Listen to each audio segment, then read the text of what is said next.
Inaaaresto ng pamunuan ng Sangguniang Bayan ang 4 na konsehal sa Bangged Abra na hindi dumadalo sa sesyon. Sundan sa report.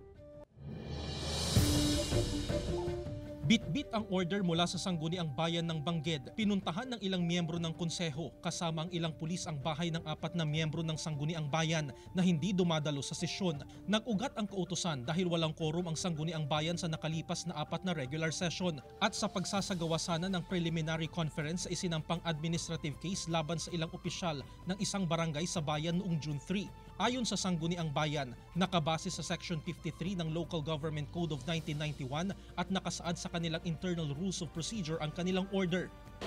To arrest the absent member and present him at the session.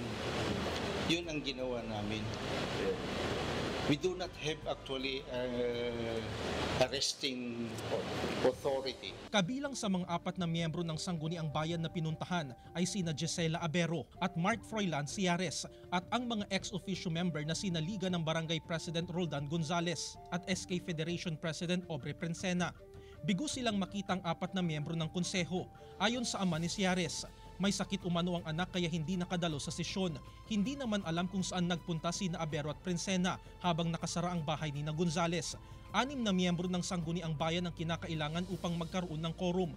5 SB member lamang ang present noong June 3 session. Isa ang naka-vacation leave habang 4 ang absent. We will try our best to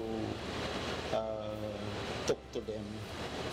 Those perennial absentees. Posible umanong ground for disciplinary action ang hindi pagdalo ng 4 sa sunod-sunod na regular session na walang justifiable na dahilan. Wala pang pahayag ang DILG hinggil dito. Jeric Pasilyao, 1 North Central Luzon.